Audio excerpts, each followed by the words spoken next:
Biyernes ng ika-15 linggo ng karaniwang panahon. Pagbasa mula sa aklat ni Propeta Isaías.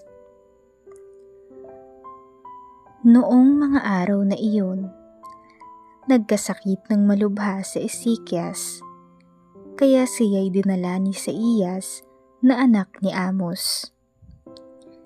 Sinabi niya sa hari ang utos na ito ng Panginoon: Ipatawag mo ang iyong sambahayan at gawin mo na ang iyong mga huling habilin, sapagkat hindi ka nagagaling.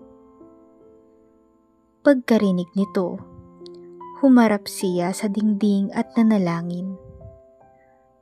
O Panginoon, alam mo kung paano ako namuhay sa iyong harapan.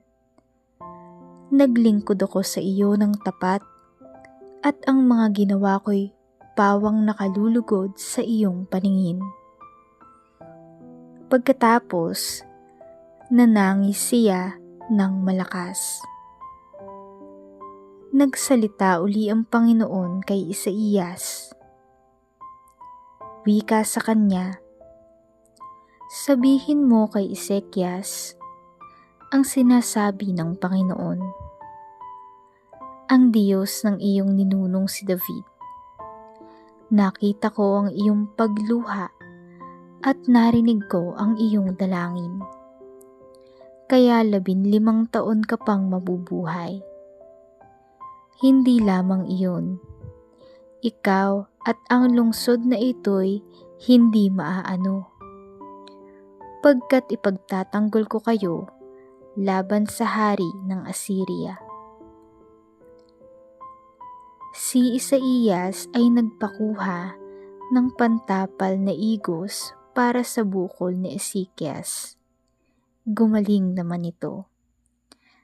At tinanong ni Ezekias, ano ang magiging palatandaan na ako'y maaari nang umakyat sa templo?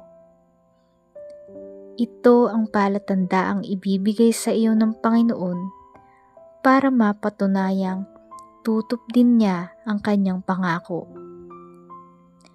Ang anino sa orasan sa palasyo ni Haring Akas ay pababalikin niya sa 10 guhit.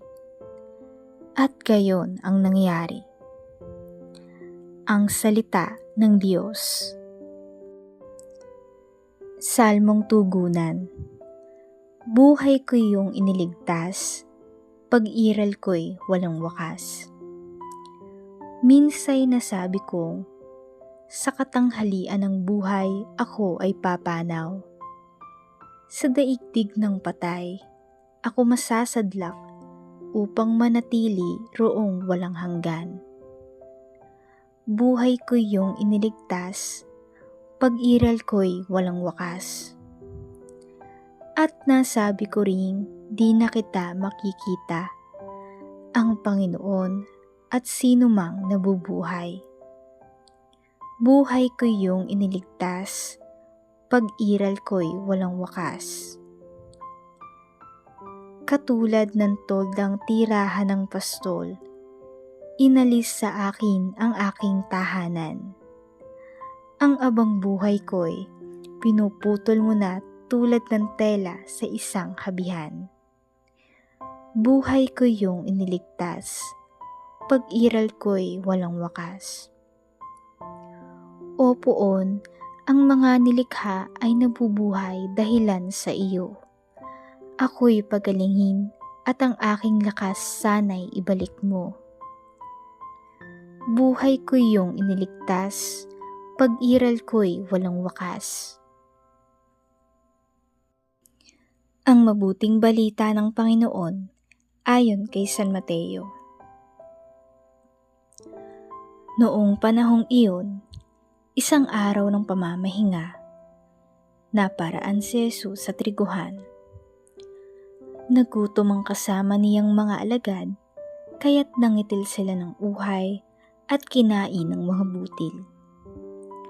Nang makita ito ng mga Pariseo, sinabi nila sa kanya, "Tignan mo ang ginagawa ng iyong mga alagad." Bawal iyan kung araw ng pamamahinga. Sumagot si Jesus, "Hindi ba ninyo nabasa ang ginawa ni David nang magutom siya at ang kanyang mga kasama? Pumasok siya sa bahay ng Diyos at kumain ng tinapay na handog sa Diyos at pinakain din niya ang kanyang mga kasama.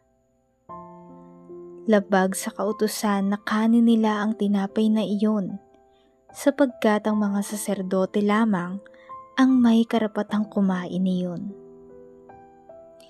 Hindi pa ba ninyo nababasa ang kautusan ni Moises na tuwing araw ng pamamahinga, lumalabag sa batas tungkol sa araw na ito ang mga saserdote sa templo? Gayunpaman, hindi nila ipinagkakasala iyon? Sinasabi ko sa inyo, naririto ang isang higit na dakila kaysa templo. Hindi sana ninyo hinatulan ang mga walang sala kung alam ninyo ang kahulugan ng mga salitang ito. Habag ang ibig ko, hindi hain.